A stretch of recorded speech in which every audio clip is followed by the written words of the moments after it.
Oke. Ini sudah soalnya di YouTube udah on air. Oke.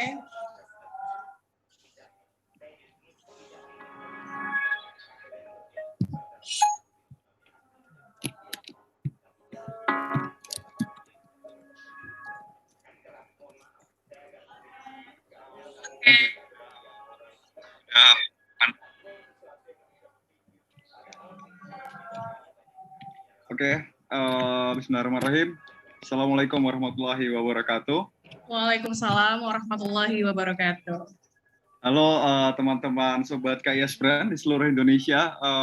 Selamat datang kembali. Berjumpa lagi dengan saya, Dimas, yang akan menemani teman-teman semuanya selama 1 jam ke depan. Nanti mungkin ini merupakan rangkaian lanjutan dari program Muda Bicara, yakni tepatnya ngobrol bareng Muda Bicara di session ketiga, karena 2 session kemarin kita sudah ngobrol juga dengan berbagai macam isu. Nah,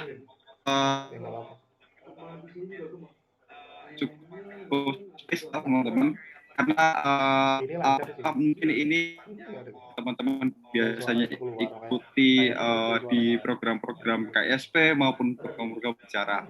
Nah, pada sore ini kita sudah kedatangan tamu, kedatangan narasumber hebat, perempuan-perempuan hebat yang saat ini sedang menempuh pada jalan karirnya masing-masing, dan ini bisa menjadi sebuah inspirasi bagi teman-teman semuanya, Sobat KIS Brand di seluruh Indonesia. Nah, topik kita pada sore hari ini adalah tahun politik 2024, perempuan harus ngapain? Nah, cocok banget nih dengan topik kita. Di sini juga sudah hadir narasumber kita, yaitu adalah Mbak Preti Epira yang merupakan founder Gigades. Gigades sendiri merupakan... Assalamualaikum warahmatullahi wabarakatuh. Waalaikumsalam warahmatullahi wabarakatuh. Gigades sendiri itu semacam startup ya Mbak ya? Iya, betul. Ya. Jadi Gigades itu adalah startup yang berfokus pada untuk digitalisasi desa. Nah, ini Mbak Preti Epira yang merupakan founder daripada Gigades itu. Nah, satunya lagi yang juga narasumber hebat kita, yakni adalah Mbak Putri Adira, yang merupakan tenaga ahli kantor staf Presiden. Ya, halo Mbak Putri, selamat sore. Iya, Mas Preti juga. Assalamualaikum warahmatullahi wabarakatuh. Waalaikumsalam warahmatullahi wabarakatuh. Nah, teman-teman, nanti selama sesi ngobrol ini, karena kita live di YouTube, dan teman-teman bisa leluasa untuk mengakses kolom komentar YouTube, dan jangan lewatkan kesempatan ini, karena kesempatan ini merupakan kesempatan yang cukup berharga, teman-teman, dan teman-teman bisa banyak mengambil inspirasi dari cerita-cerita yang akan nanti kita obrol selama 1 jam ke depan. Nah, jadi teman-teman langsung bisa mengakses YouTube, dan di teman-teman bisa tanya jawab langsung ke dua narasumber hebat. Mungkin Mbak Putri bisa sapa teman-teman Sobat KIS Brand dulu. Iya. Di KISP ini ada istilahnya Sobat KIS Brand, Mbak Preti, Pak Putri.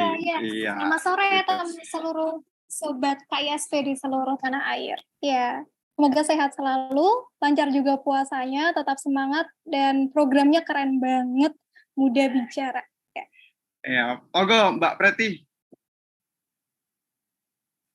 Ya, halo, Assalamualaikum warahmatullahi wabarakatuh. Sobat KIS Brand, kalau dulu bilangnya KIS Brand, kalau sekarang KIS Brand ya. Iya. Sobat KIS Brand, Assalamualaikum warahmatullahi wabarakatuh. Salam kenal, dan semoga diskusi kita sore hari ini berjalan dengan lancar dan menarik.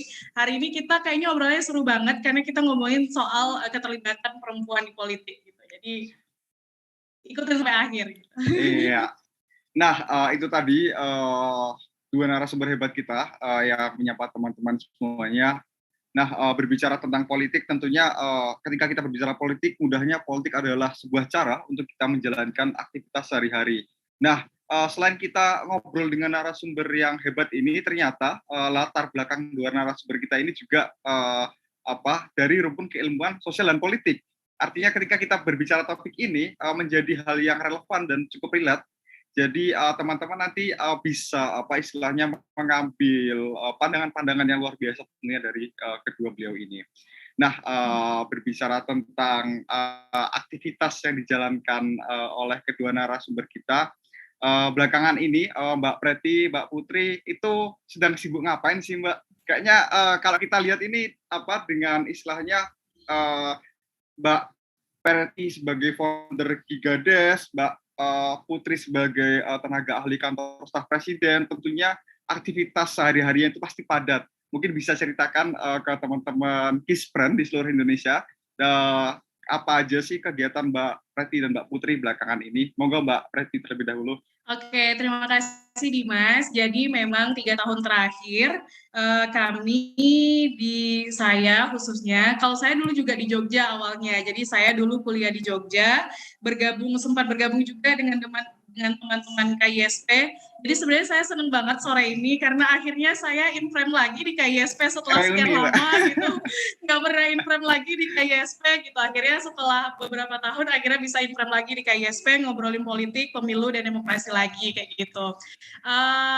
3 tahun terakhir saya pulang kampung, tepatnya ke Kuantan Singingi, itu berada di Provinsi Riau, kurang lebih 3 jam kalau perjalanan darat dari Kota Pekanbaru, ibu kota provinsinya, dan kami membentuk sebuah startup bernama Gigades ID. Jadi Gigades ID ini adalah sebuah startup untuk memberikan saya jadi lupa, untuk mendigitalisasi penyelenggaraan di kantor desa seperti itu. Jadi memang desa-desa yang sudah bergabung dengan Gigades ID itu sistem pelayanannya sudah bisa diakses dari mana saja. Itu yang kami usahakan selama 3 tahun terakhir di Kuantan Singi, dan memang kita sekarang inkubasi digitalnya itu memang di 1 kabupaten aja, itu di Kabupaten Kuantan Singi, dan sudah ada 70 desa binaan kita, desa mitra kita yang bergabung dengan Gigades ID. Jadi perbedaannya, kalau dulu kita memberikan literasi itu seputar tentang pemilu, politik, dan juga demokrasi. Kalau sekarang saya agak bergeser nih, yang saya berikan edukasi sekarang adalah mengenai literasi digital. Bagaimana pemanfaatan teknologi digital ini bisa bermanfaat untuk masyarakat desa khususnya, dan juga bagaimana pemanfaatan teknologi digital ini bisa mengangkat perekonomian masyarakat itu sendiri melalui Gigades ID gitu. Jadi mungkin itu aktivitasnya sebenarnya secara core itu nggak jauh berbeda pada saat dulu saya di KISP sampai sekarang, itu sifatnya masih tetap memberikan edukasi, mungkin hanya pembahasan isunya saja yang berbeda gitu. Dan memang kami melihat kalau mungkin orang-orang berpikir bahwa kalau mendirikan startup itu kan rata-rata di kota besar ya, karena pasti secara potensi kemudian secara networking itu akan jauh lebih masif perkembangannya. Tapi kita melihat bahwa kita anak-anak muda ini perlu membangun daerah, ceritanya kayak gitu. Kita anak-anak muda ini perlu pulang kampung untuk membangun daerah, karena kita melihat bahwa daerah ini seperti padang rumput yang begitu luas yang belum ada pengolahannya gitu. Jadi akhirnya kita coba dan kita masuk langsung ke desa-desa untuk memberikan solusi lah gitu. Yang biasanya untuk di desa itu untuk manajerialnya, kemudian untuk sistem pelayanan yang itu masih manual, sekarang kita coba untuk memberikan salah satu solusi yaitu dengan Gigades ID kayak gitu. Itu kegiatan saya sih sehari-hari. Tapi untuk menemukan sampai ke Gigades ID itu juga kemarin kita butuh waktu yang cukup lama. Kita awalnya yang berdiri itu sebenarnya software house Mas gitu. Jadi kita menyediakan teknologi digital kayak website maupun aplikasi, sampai akhirnya sekarang kita punya platform yang namanya Gigades ID gitu.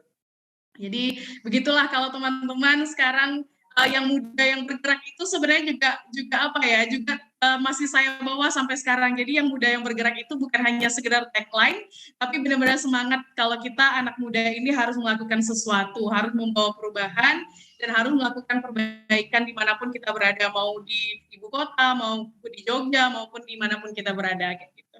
Itu sih Mas. Oke. Terima kasih banyak Mbak Preti. Nah, teman-teman mau melihat gagasan yang Mbak Preti bawa tentang Gigades ini, mungkin ada Instagram atau laman yang bisa dikunjungi Mbak? Mungkin nanti bisa di-follow sama teman-teman. Iya, bisa di Instagram gigades.id atau di website kita juga bisa gigades.id juga, jadi bisa langsung di situ. Atau mungkin desanya yang mau terdigitalisasi juga bisa.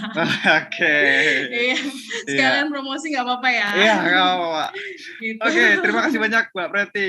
Nah, sekarang giliran Mbak Putri nih. Nah, belakangan ini Mbak Putri, apa sih Mbak kegiatan atau aktivitas sehari-harinya mungkin bisa diceritakan, disampaikan ke teman-teman di seluruh Indonesia. Baik, terima kasih banyak Mas Dimas.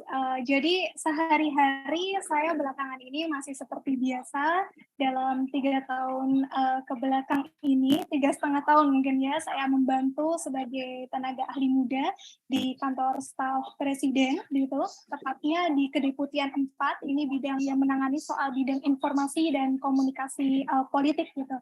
Nah, selain itu juga akhir-akhir ini di 2,5 bulan belakang ini menikmati status baru juga sebagai mahasiswa. Jadi sambil bekerja, sambil sekolah lagi di akhir pekan gitu. Jadi mengambil master yang kedua gitu, tapi kalau yang sebelumnya mengambil terkait dengan resolusi konflik, sekarang karena bidang pekerjaan saya ini soal komunikasi ya, saya ternyata sebegitu jatuh cintanya gitu dibuat dengan dunia komunikasi, karena ternyata kita bisa mengerjakan banyak hal, menyelesaikan banyak persoalan gitu di negara kita lewat pintu komunikasi gitu. Jadi saya mengambil studi lagi terkait dengan komunikasi, tepatnya komunikasi politik gitu.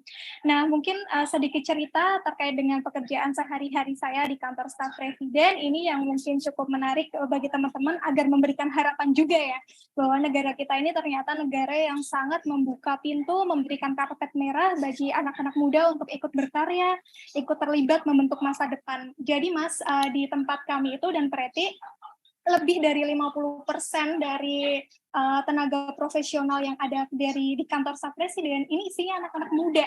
Itu yang menariknya ya. Jadi dan alhamdulillah saya menjadi salah satu yang bisa ikut melihat sejarah ataupun proses-proses itu gitu. Mungkin itu Mas Bima. Oke, waduh, luar biasa sekali Mbak Putri yang terkait. Nah, teman-teman semuanya, bisa kita simpulkan nih di penyampaian pertama ini, dua sosok narasumber kita pada sore hari ini adalah sosok. Jadi mungkin tadi saking berpikir dan bergerak, yang muda yang bergerak, maka Mbak Preti di sana memberikan suatu startup bersama timnya. Begitu halnya juga dengan Mbak Putri yang saking jatuh cintanya tadi dengan ya, Mbak Putri sampai ngambil master 2 kali teman-teman. Pantikan kita sebagai anak muda untuk jangan capek untuk berproses teman-teman, karena perjalanan kita masih panjang. Nah, kembali ke topik kita pada sore hari ini terkait 2024 perempuan harus ngapain. Nah, kita ketika berbicara politik itu, kita tidak hanya berbicara tentang cara, tapi kita juga berbicara tentang kepemimpinan, teman-teman. Nah, berbicara tentang kepemimpinan, tentu dalam memimpin sebenarnya tidak ada batasan apakah itu laki-laki atau perempuan, apakah itu agamanya Islam atau non-Islam, atau apakah itu sukunya Jawa atau Sumatera dan sebagainya. Nah, berbicara tentang kepemimpinan di Indonesia, menjadi hal yang cocok teman-teman ketika kita tanyakan langsung kepada dua narasumber hebat kita pada sore hari ini, karena pasti tidak bisa dipungkiri bahwasanya dua narasumber hebat kita ini pernah memiliki pengalaman di ranah kepemimpinan masing-masing, di dahulu atau mungkin saat ini. Nah, mungkin langsung kita tanyakan saja terkait bagaimana sih pandangan Mbak Putri, Mbak Preti tentang kepemimpinan Indonesia di masa depan nantinya. Mungkin dari Mbak Putri dulu. Baik, kalau bicara soal kepemimpinan Indonesia di masa depan ya, saya rasa sebetulnya negara ini menjadi negara yang memberikan ruang yang kita lihat sekarang ya, itu memberikan ruang yang sudah cukup terbuka untuk siapapun bisa bermimpi menjadi pemimpin. Dan sekarang negara kita juga sudah mulai bergerak bahwa kepemimpinan yang sentral itu tidak hanya kepemimpinan di pusat-pusat politik gitu, tapi di berbagai multi sektor ini sekarang sudah mulai kita hadapi ya, dan kita kenali bahwa semuanya bisa memilih berdasarkan kesukaannya atau pilihannya masing-masing ya. Dan kepemimpinan di Indonesia dewasa ini cukup menarik karena anak-anak muda menjadi motornya gitu.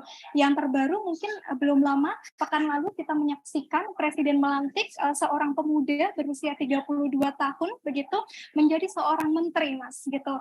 Nah, itu menjadi wajah baru dan benchmark baru gitu, bahwa ternyata siapapun bisa bermimpi menjadi pemimpin gitu. Oke. Nah, Mbak Putri juga sempat sampaikan bahwasanya di lingkungan tempat Mbak Putri berkarir sekarang ini 50% lebih kalau dipresentasikan ya, itu anak muda terdapat di sana ya Mbak ya? Betul banget itu, dan semuanya bisa memberikan opini yang didengar semuanya, memberikan kontribusi sama rata, egaliter, itu benar-benar terlihat dan ada loh cara menjalankan organisasi yang semacam itu, tidak ada gap dari yang senior ke yang muda dan sebagainya, itu benar-benar ada gitu.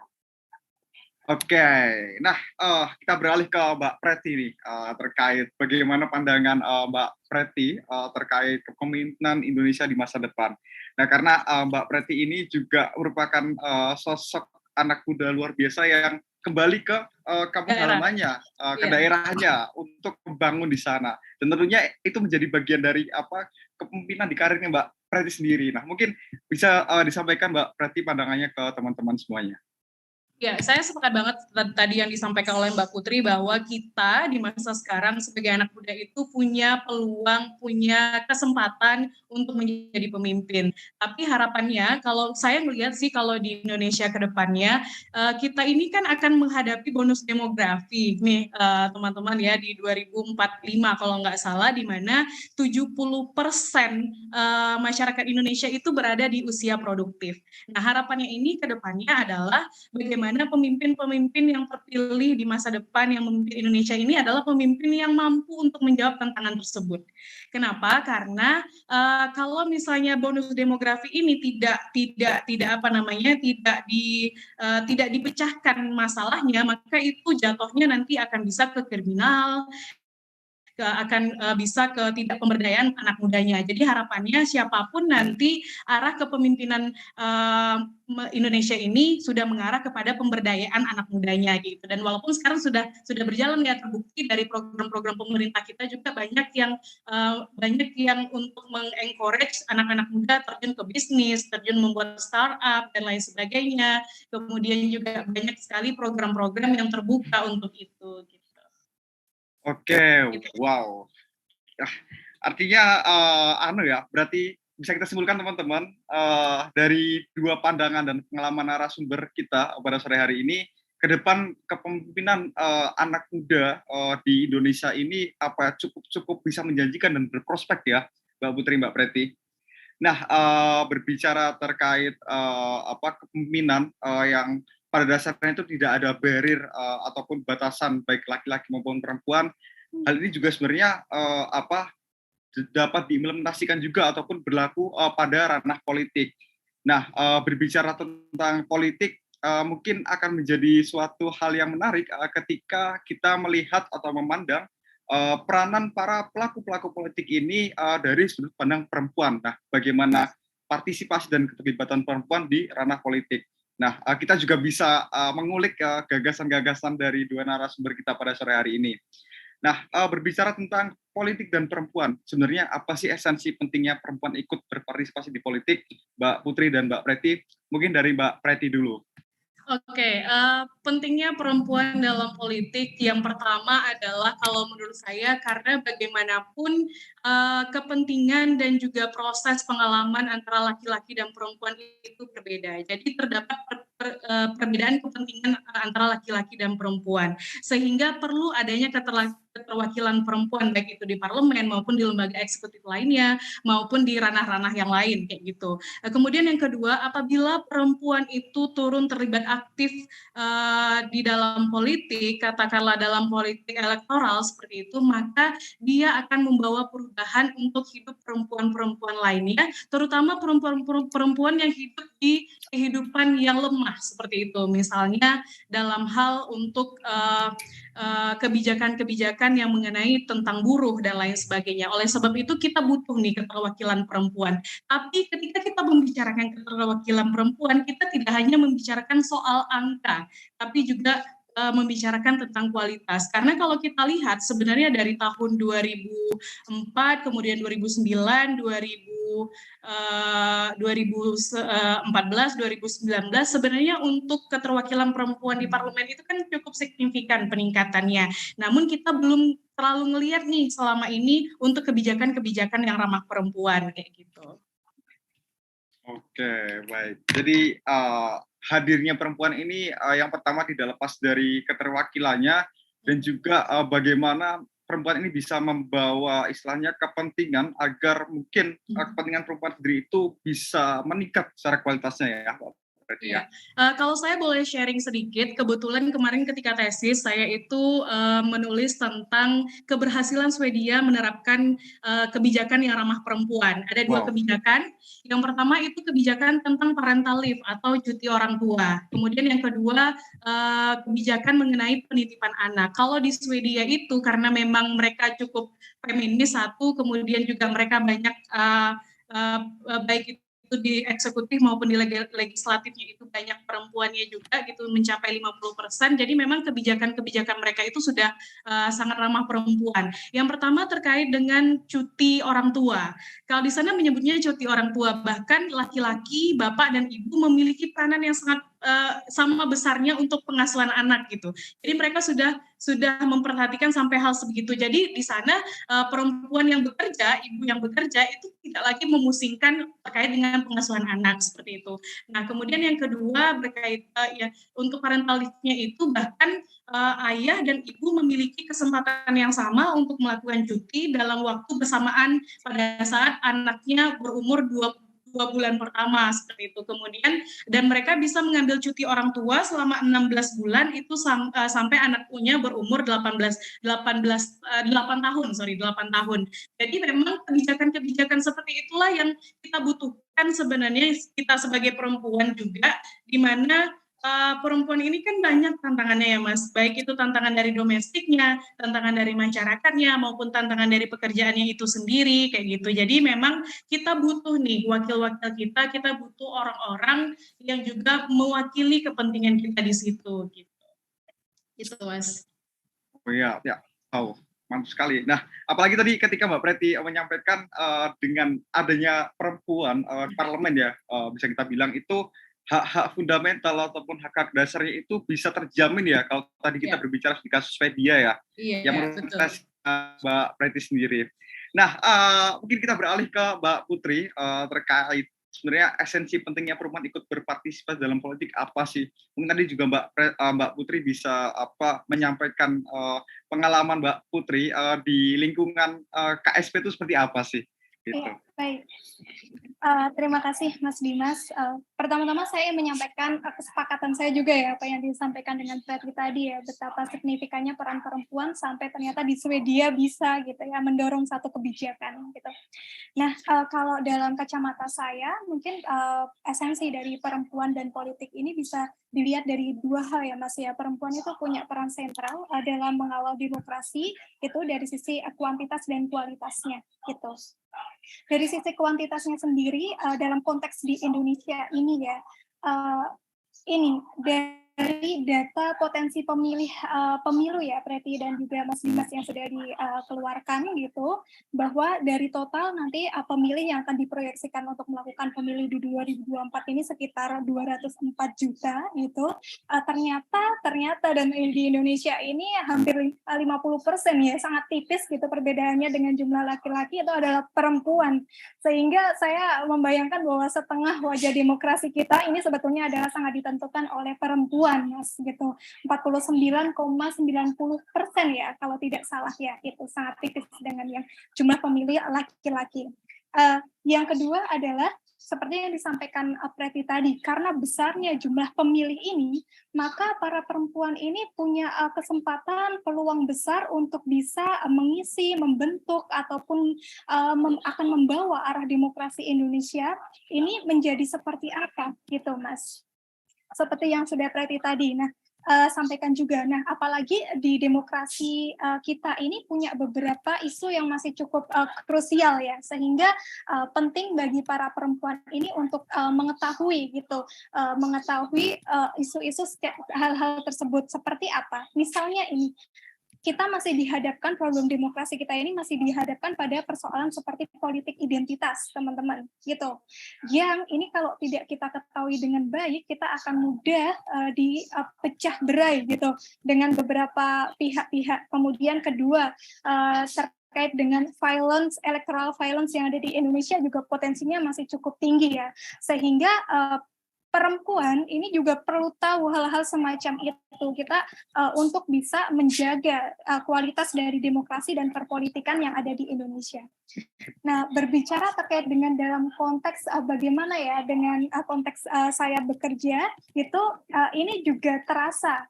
Saya kebetulan masuk dalam salah satu anggota dari gugus tugas percepatan pengesahan RUU perlindungan pekerja rumah tangga, di mana seperti kita ketahui pekerja rumah tangga di Indonesia ini didominasi oleh perempuan, teman-teman gitu. Nah, ini saya merasa sebagai seorang perempuan mendapat ruang untuk bisa menyuarakan kepentingan perempuan lain yang cukup rentan gitu untuk bisa terlindungi hak-haknya. Nah, mungkin itu yang bisa menjadi gambaran mengapa perempuan itu penting untuk masuk di dalam ranah politik, karena saya sendiri bisa ikut memberikan sumbangsih kontribusi untuk bisa memperjuangkan hak-hak perempuan lain yang belum diperjuangkan, gitu. Wow, ya, kan luar biasa sekali. Terima kasih Mbak Putri, cukup juga cerita. Kebetulan ditempatkan di gugus tugas tadi Mbak? Iya, percepatan pengesahan RUU perlindungan pekerja rumah tangga. Dan dengan begitu Mbak Putri bisa merealisasikan kepentingan perempuan juga di sana ya, sebagai tugas Mbak Putri bagian juga. Iya. Iya. Nah, ini udah ada pertanyaan, tapi mungkin kita bisa tanyakan di akhir aja. Teman-teman di sini tampak sangat antusias sekali dengan penyampaian dari dua narasumber kita, Mbak Putri dan Mbak Preti.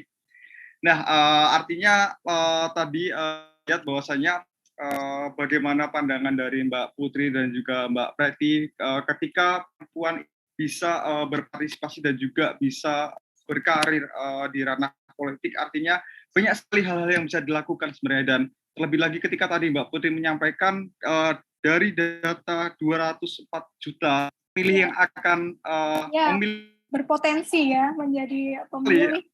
Iya, perempuan untuk mengambil peran di sana. Dan ini menjadi satu kesempatan besar buat anak-anak muda, perempuan-perempuan muda nanti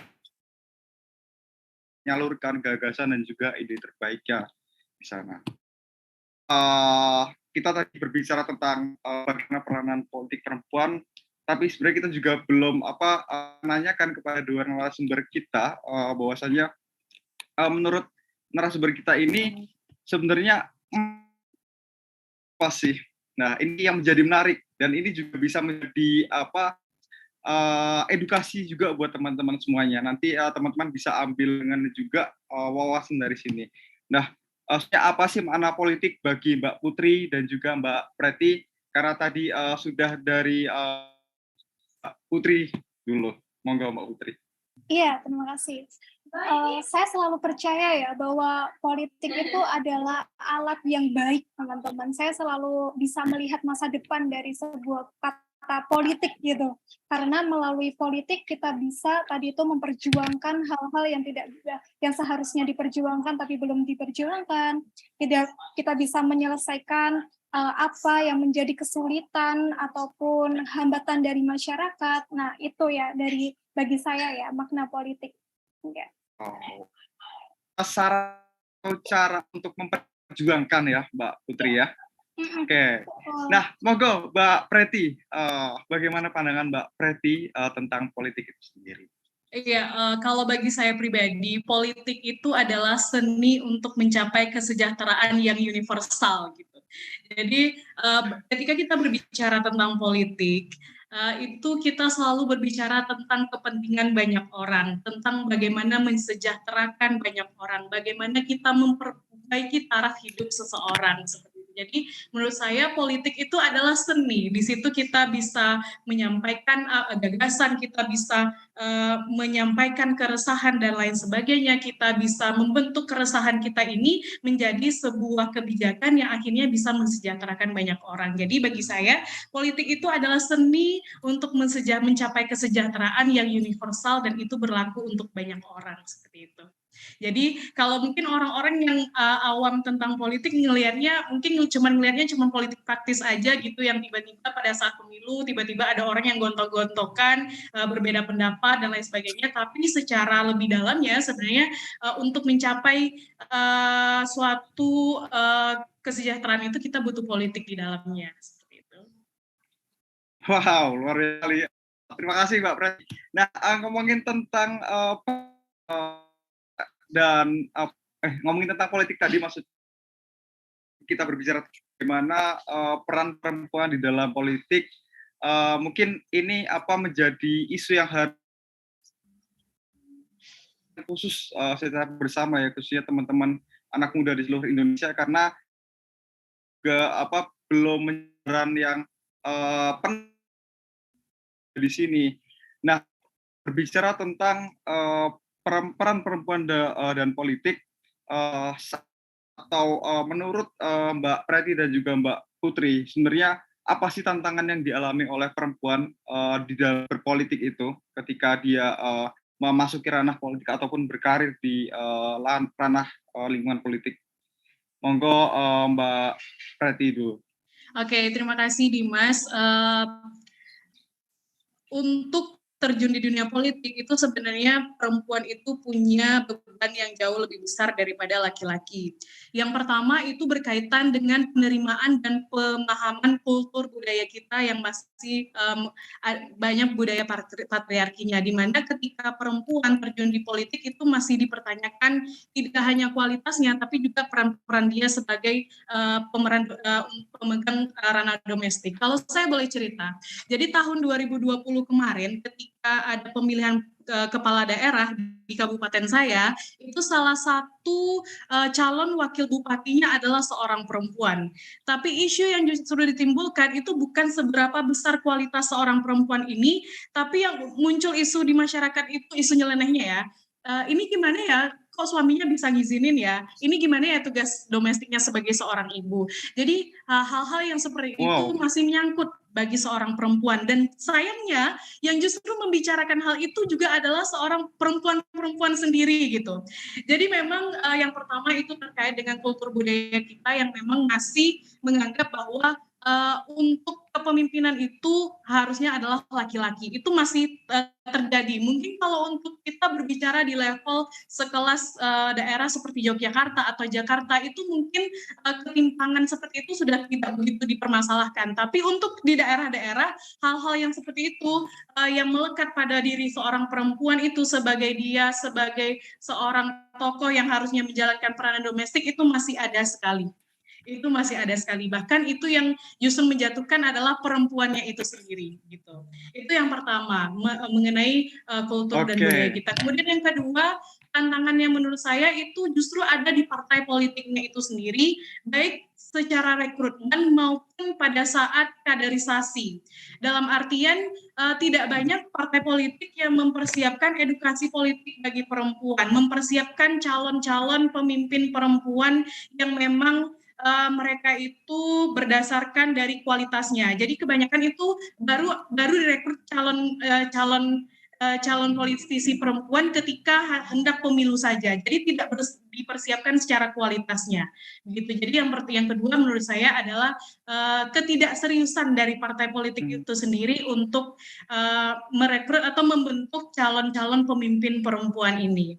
Gitu, sehingga banyak kasus-kasus di daerah-daerah itu, sehingga pada saat pemilihan legislatif maupun pemilihan kepala daerah, akhirnya perempuan yang maju itu bukan berdasarkan kapasitasnya, bukan berdasarkan kualitasnya, tapi dia itu siapa. Misalnya banyak yang justru muncul adalah tokoh-tokoh istri-istri dari calon-calon petahana dari pemimpin yang sebelumnya ataupun yang berada di lingkungan itu. Jadi yang berbicara bukan kualitas, melainkan yang berbicara itu adalah orang-orang yang berada di lingkungan itu, seperti itu. Itu yang menurut saya yang cukup fatal, yang tidak dilakukan perannya oleh partai politik untuk membangun atau menciptakan bagaimana politikus perempuan ini benar-benar kita bisa bentuk, seperti itu. Kemudian yang ketiga yang berkaitan juga adalah menurut saya sistem pemilu kita yang proporsional terbuka, di mana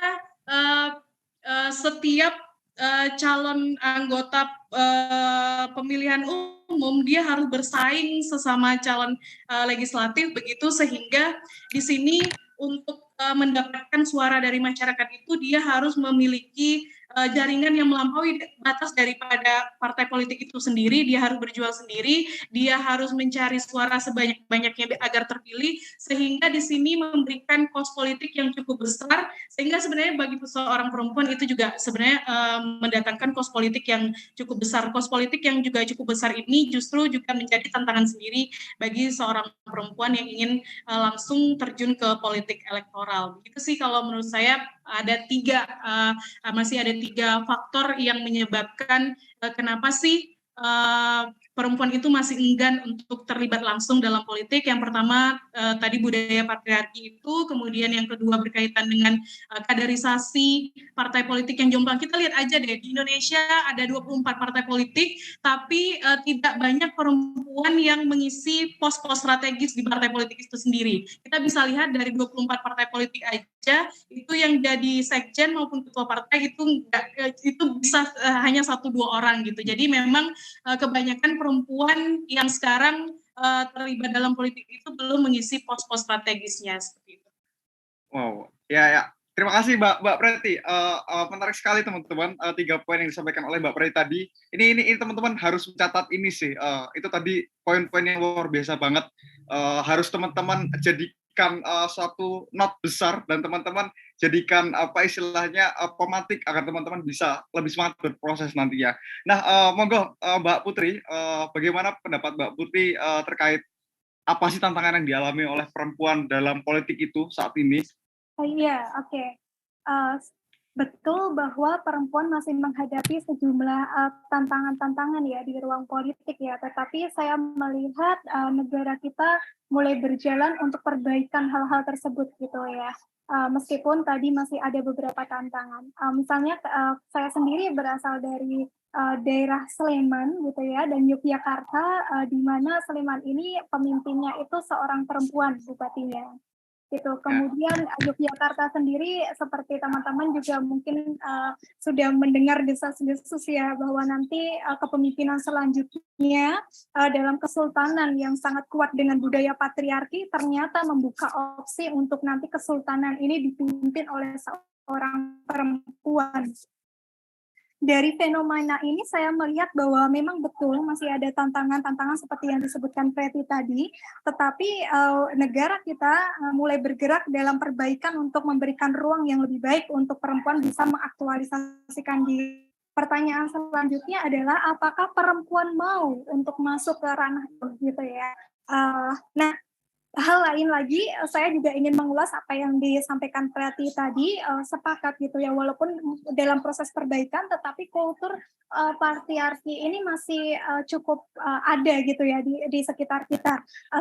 Stereotip kepada perempuan bahwa perempuan itu tidak tegas, perempuan itu cenderung emosional dalam mengambil kebijakan, belum lagi nanti perempuan akan diganggu oleh aktivitas-aktivitas domestik rumah tangga, ini masih juga melekat sih, ada ya yang ini perlu dukungan tidak hanya sesama perempuan, tapi bagi kaum laki-laki juga untuk membantu untuk membreak atau menghapuskan dari stereotip itu gitu ya.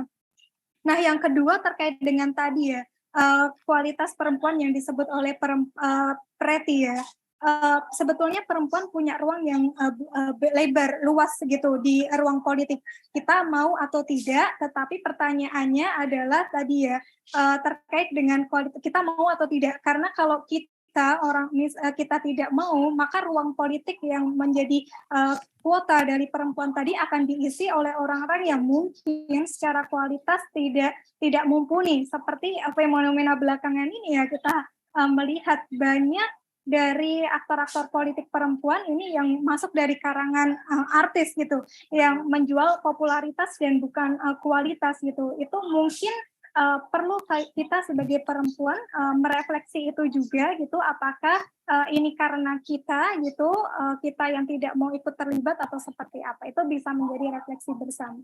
Nah, mungkin lagi satu hal yang menarik ya Mas ya dan Preti yang saya temukan adalah kita memiliki kuota untuk di dalam politik itu undang-undang mengamanahkan minimal sekurang-kurangnya 30% ya. Tapi kita masih punya PR ternyata untuk hal itu gitu. Karena pada pemilu 2019 lalu setidaknya di legislatif sendiri kuotanya baru terpenuhi sekitar 25% kalau tidak salah ya.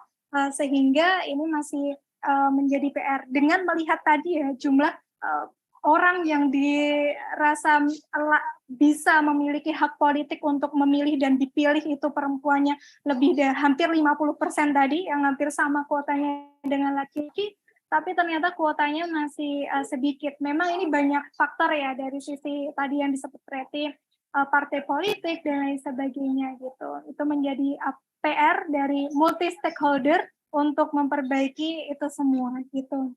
Nah, cuma ada yang juga temuan yang menarik ya, saya kemarin membaca ya dalam pemilu 2019 itu sendiri, yang cukup menarik adalah pemilih dari kalangan perempuan itu ternyata cukup aktif loh. Ada sekitar 80,8 juta jiwa perempuan gitu ya, yang menggunakan hak pilihnya, artinya dia tidak golput dan lain sebagainya gitu. Dan itu cukup diapresiasi oleh pihak KPU bahwa jumlah itu adalah jumlah yang cukup tinggi gitu. Jadi sebetulnya itu menggambarkan bahwa kontribusi perempuan di politik Indonesia ini ya cukup aktif ya teman-teman. Tapi persoalannya terkait dengan tadi kalau misalnya masuk di ruang politik kok masih rendah. Nah ini menjadi PR kita bersama untuk merefleksikan baik itu dari partai politik, dari kalangan perempuannya sendiri, aktivis perempuan, dari pihak mungkin juga masyarakat dan lain sebagainya sih, bergerak bersama sih untuk memperbaiki ini. Oke, baik. Mungkin menambahkan sedikit ya Masnya, Mbak Putri. Karena saya selalu percaya bahwa keterwakilan ataupun peran perempuan di dalam politik itu mencerminkan kemajuan peradaban suatu bangsa ya gitu. Ya, wow, luar biasa sekali. Terima kasih banyak Mbak Putri. Ya. Nah, Mbak, ini sangat-sangat luar biasa teman-teman. Saya sendiri sebagai host merasa bersyukur bisa bertemu dua narasumber kita buat sore hari ini. Banyak sekali insight baru yang akan dan tentu ini bisa pelajaran sendiri juga.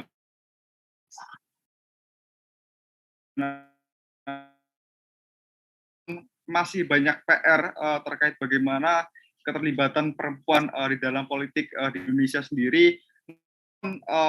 Hal tersebut secara realita juga bukan tren yang cukup positif ya. Jadi perubahan yang cukup ke arah baik seperti yang disampaikan Mbak Putri tadi.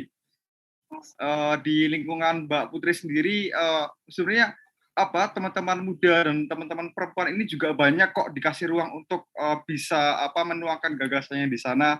Nah, hanya saja ini menjadi PR kita bersama teman-teman. Bagaimana kita bisa saling menyambut gayungnya nih satu sama lain. Bagaimana kita bisa saling istilahnya meneruskan tren positifnya.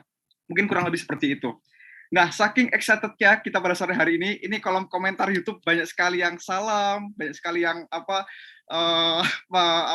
menyampaikan ekspresinya, dan juga ada 3 pertanyaan di sini untuk narasumber hebat kita pada sore hari ini. Yang pertama itu dari Mas Dosan, Kak Preti dan Kak Putri, izin bertanya, bagaimana kira-kira cara meningkatkan kesadaran perempuan untuk berpolitik praksis, misal masuk partai, ikut jadi calon legislatif ataupun eksekutif dan lain-lain. Nah, mungkin kita tanyakan satu persatu dulu ya pertanyaannya ya, Mbak, biar nanti kita bisa. Mungkin dari Mbak Putri terlebih dahulu, Mbak Putri. Baik. Tadi namanya siapa? Kak... 6 dosan, kayaknya orang startup nih. Dari drama Korea startup, 6 dosan. Iya, selamat sore Mas dosan. Terima kasih sekali atas pertanyaannya. Nah, bagaimana ya, kalau menurut saya bagaimana kita bisa meningkatkan awareness kita terkait dengan politik, itu kuncinya di literasi. Gitu. Nah, tetapi problemnya sebetulnya literasi di Indonesia ini, baik literasi yang digital dan non-digitalnya, ini kita masih rendah ya. Sebenarnya literasi ini kan adalah kunci di mana kita bisa melihat perspektif yang lebih luas ya, wawasan yang lebih luas. Jadi kita tahu, dengan kita tahu, kadang kita menjadi tergerak untuk ikut terlibat sesuatu. Nah, sebetulnya kuncinya dari situ. Misalnya sendiri dalam literasi digital kita ya, Mas ya. Karena kita memasuki new era ya, yang penuh dengan digital, maka digital ini cukup akan berkontribusi dalam membentuk perspektif kita. Dan perspektif itu kan secara teori akan membentuk perilaku kita ya, behavior kita gitu. Dan faktanya di Indonesia sendiri literasi kita masih yang terendah di Asia Tenggara gitu. Dari situ menunjukkan betapa minimnya ya minat kita untuk mengetahui sesuatu informasi yang kredibel, berkualitas gitu ya.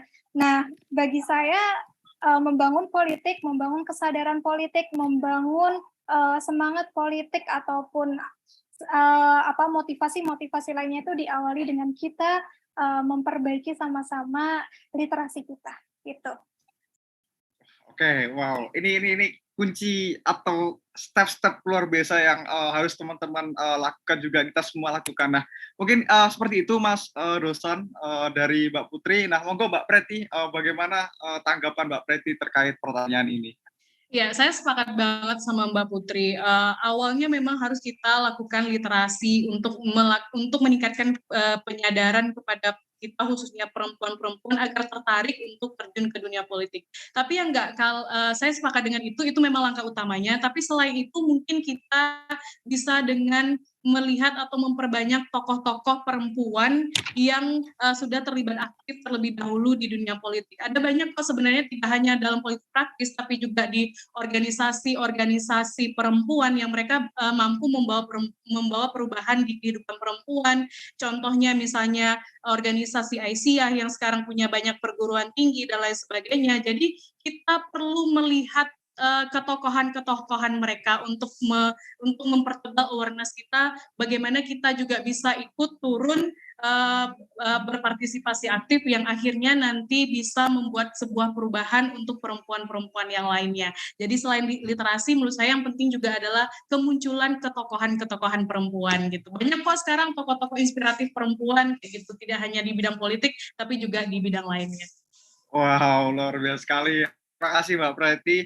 Jadi itu ya Mas dosan dan teman semuanya, menurut narasumber kita ada dua jawaban pertanyaan yang disampaikan dosan. Yang pertama kan literasi kita. Nah, ini sangat penting teman-teman.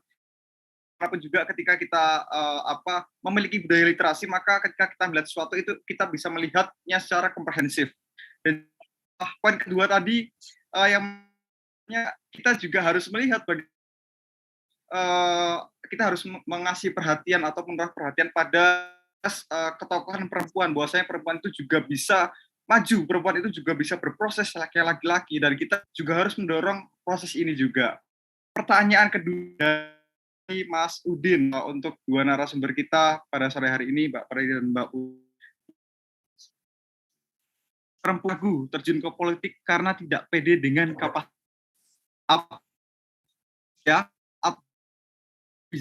untuk mendorong keberanian perempuan terjun ke politik. Ini cukup menarik pertanyaannya ya. Monggo Mbak Putri dan juga Mbak Preti, dari Mbak Preti terlebih dahulu. Iya, untuk gimana sih kadang ya kita sebagai seorang perempuan itu punya limiting belief atau kepercayaan yang sengaja kita limitasi begitu. Oh, saya tuh seorang perempuan, saya tuh itu bisa jadi berdasarkan dari pendidikan dari keluarganya, pandangan dari keluarganya, pandangan dari lingkungan sekitarnya, maupun pandangan dari diri dia sendiri. Jadi memang kita kadang sebagai seorang perempuan itu punya limiting belief. Kayak kita ngerasa, oh laki-laki bisa ngerjain ini, kita belum tentu bisa gitu. Laki-laki punya kapasitas seperti ini, kita belum tentu bisa secara kualitas ya, bukan secara tenaga gitu. Kadang memang seorang perempuan itu punya limiting belief, hal yang seperti itu gitu. Limiting belief itu yang justru sekarang harus kita hancurkan, harus kita dobrak hal-hal yang seperti itu, bahwa untuk mencapai kapasitas tertentu, kita sebenarnya seorang perempuan itu juga bisa melakukan itu gitu. Jadi memang balik lagi ini sebenarnya agak sama dengan pertanyaan yang sebelumnya ya. Selain kita meningkatkan kitanya sendiri, kalau memang dirasa kapasitas kita belum pas untuk di situ, maka salah satu upaya yang bisa kita lakukan adalah untuk meningkatkan kapasitas diri kita. Tingkatkan kapasitasnya, cari tahu lebih dalam lagi terkait dengan politik dan lain sebagainya. Kemudian kita upgrade kemampuan diri kita. Kemudian ketika terjun di dunia politik, jangan hanya ikut terjun aja, tapi kita harus memegang peranan penting juga di situ. Katakanlah misalnya dalam partai politik, pastikan kita tidak hanya menjadi kaum yang ikut-ikutan saja, hanya untuk memenuhi kuota saja. Jangan hanya untuk jadi cheerleader saja di situ, tapi juga kita harus memiliki peranan penting di situ. Kita udah harus tahu mau ngapain ketika kita mau terjun di dunia politik. Kita udah harus tahu nih kita mau ngapain. Ketika kita masuk ke partai politik, kita udah tahu pembaruan apa yang mau kita bawa. Ketika kita mau menjadi calon anggota legislatif, jadi DPR, kita udah harus tahu nih ketika kita nanti di DPR kita mau membawa perubahan apa. Jadi pastikan itu juga ketika merasa memang masih belum pede, untuk meningkatkan pede itu tadi adalah tingkatkan kualitas diri kita gitu. Itu sih. Terima kasih Mbak Preti. Nah, begitu Mas Udin, itu cara yang bisa mungkin diterapkan dan juga menjawab pertanyaan yang disampaikan oleh Mas Udin.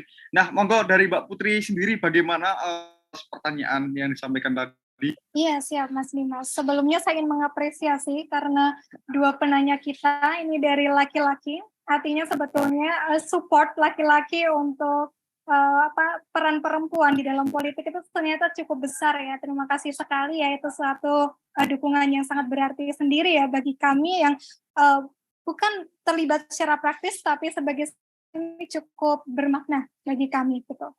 Nah, pertanyaan Mas Udin terkait bagaimana untuk mendorong keberanian itu bisa masuk ke ranah politik, itu yang pertama adalah menambahkan apa yang disampaikan Preti tadi ya, bahwa confident ya. Satu, kita tuh memang harus merasa confident, itu udah menjadi hal yang basic ya. Artinya tidak ada manusia yang sempurna gitu. Justru saya selalu percaya bahwa mungkin ketidaksempurnaan itu sendiri adalah sebuah kesempurnaan gitu. Sehingga kita tuh dalam keterbatasan kita tidak perlu untuk merasa tidak percaya diri. Tidak masalah gitu. Kita harus selalu percaya diri dalam segala situasi. Kemudian yang kedua adalah dengan meyakini bahwa politik adalah pintu untuk kita bisa membantu banyak orang, pintu untuk kita bisa menyelesaikan banyak orang, itu akan bisa mendorong keberanian kita untuk masuk wilayah itu ya. Dan yang terakhir tadi juga sama seperti yang disampaikan Preti bahwa kita tidak hanya perempuan ya, tapi juga laki-laki semuanya gitu harus memantaskan diri gitu. Karena untuk melakukan tadi menyelesaikan banyak masalah, kemudian membantu banyak orang, memang diperlukan kapasitas dan itu memang harus ada usaha untuk membangun sebuah yang disebut kapasitas tadi ya. Dan saya selalu percaya filosofi ini yang diajarkan guru saya, mungkin Preti juga pernah dengar karena saya selalu berbagi dengan orang-orang di sekitar saya filosofi ini ya, tentang konsep belajar dan melayani gitu. Ini adalah siklus dalam satu kehidupan, kita harus belajar untuk membentuk satu kapasitas, kemudian ketika kita merasa cukup bisa keilmuan itu, mari kita terapkan untuk itu melayani masyarakat gitu. Tapi dalam proses melayani masyarakat tentu nanti kita akan masuk dalam satu tahap di mana kita akan menemukan kita tidak bisa suatu hal, maka kembalilah belajar. Nanti setelah selesai, kita balik lagi melayani. Hal semacam itu yang harus selalu bergulir. Mungkin itu, Mas, yang bisa untuk saya bagi terkait mendorong keberanian kita untuk bergerak tadi.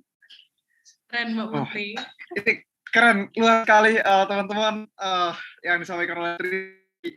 Ya, belajar ya, Mbak ya, kuncinya. Kunci bersama belajar. Iya. Nah, begitu Mas Udin, bagaimana tanggapan dari dua narasumber hebat kita terkait pertanyaan yang disampaikan oleh Mas Udin? Semoga ini bisa menjawab dan juga bisa menjadi not besar lagi-lagi buat teman-teman muda semuanya ya.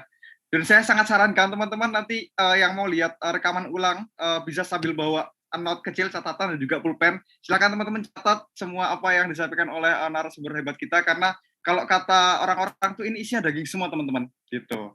Nah, beralih ke pertanyaan yang terakhir dari audiens kita, ada dari Mas Hasan Takwim.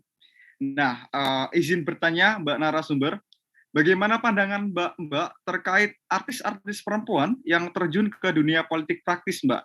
Karena melihat fenomena tersebut justru banyak cukup artis yang pada akhirnya terjun ke dunia politik. Mungkin karena tadi dari Mbak Putri, mungkin bisa ke Mbak Preti lagi.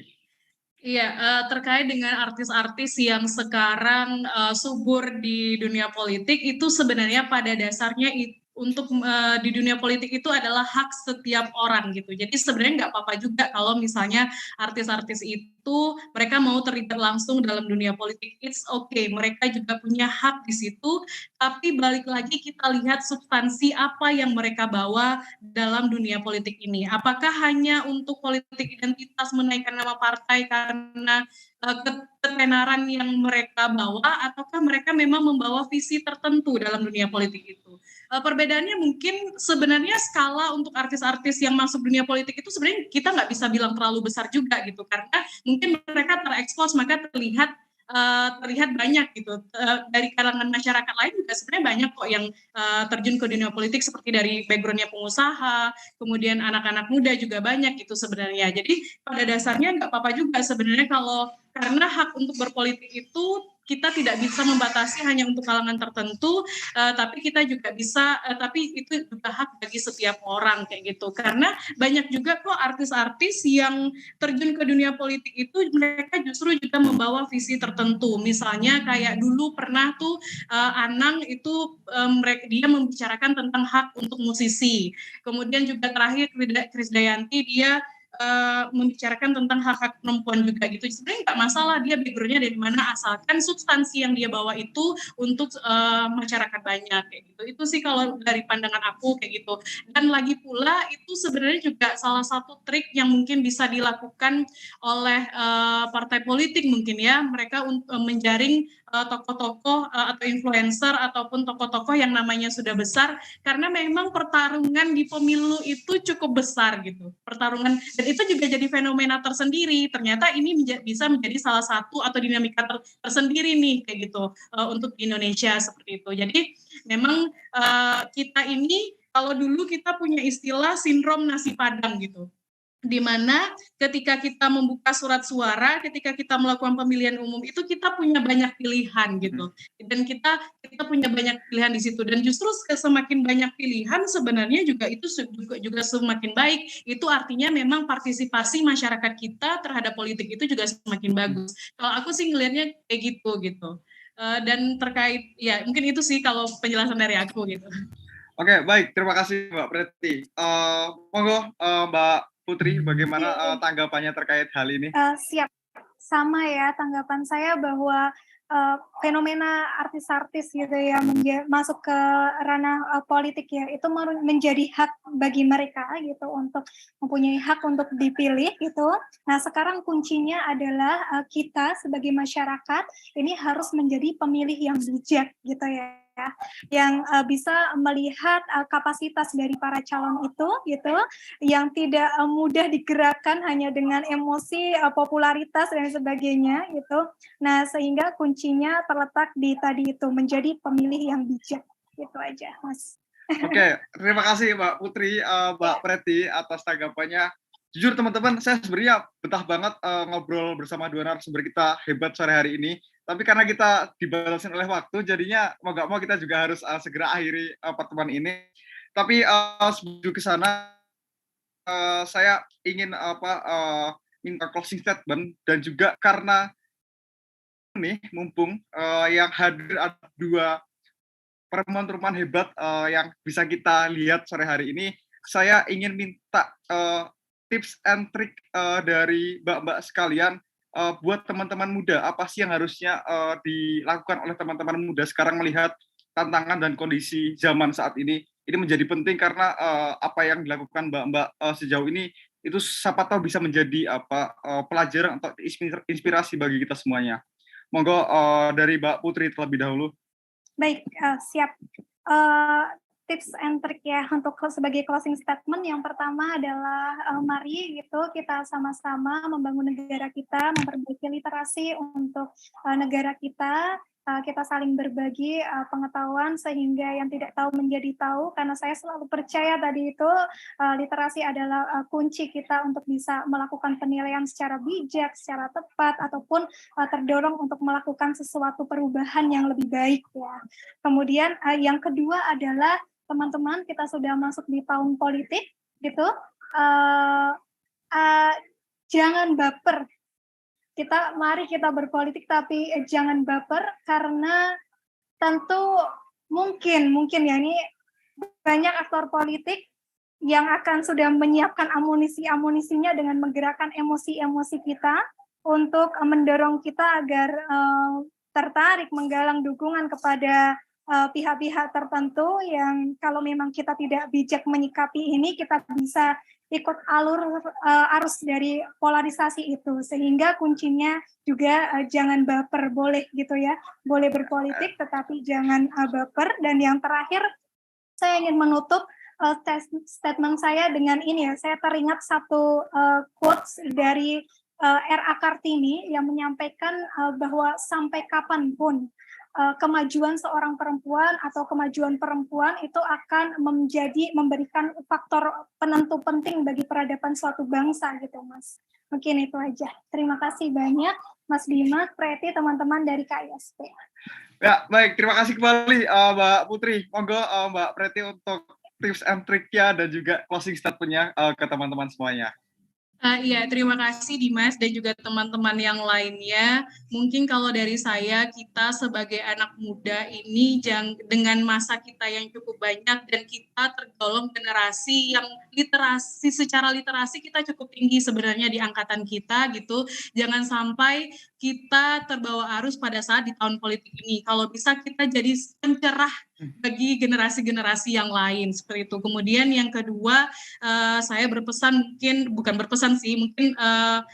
salah satu prinsip yang saya pegang juga dari dulu, jangan kita merasa kekurangan, tidak memiliki kesempatan hanya karena kita seorang perempuan. Mungkin itu aja. Terima kasih.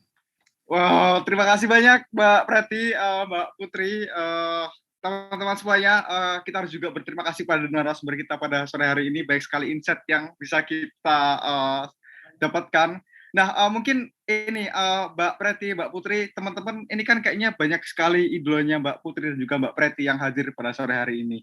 Nah, kalau misalnya mau ngepoin atau lihat aktivitas sehari-harinya Mbak Putri dan juga Mbak Preti, mungkin ada nggak sih Instagram ataupun sosial media yang bisa di-follow gitu, Mbak? Iya.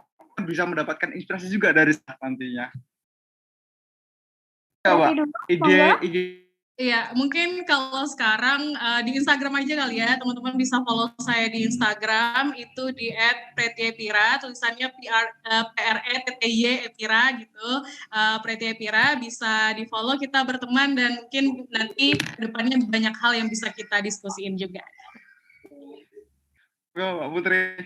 Iya, sama. Saya juga hanya aktif di satu platform media, yaitu Instagram. Jadi bisa nanti teman-teman mari kita berdiskusi lebih lanjut. Silahkan kita saling kontak saja gitu.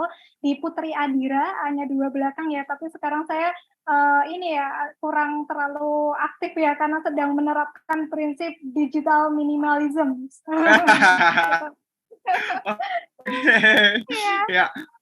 Baik, terima kasih Mbak Putri. terima kasih juga teman-teman semuanya. Jangan buat teman-teman semua ikutin program-program terbaru dari GSP maupun program Muda Bicara, karena teman-teman nantinya akan bisa mengikuti program-program edukasi kita anak muda khususnya 2024 nantinya. Jangan lupa juga buat teman-teman untuk follow Instagram di kp_.id, juga Instagram @mudabicara.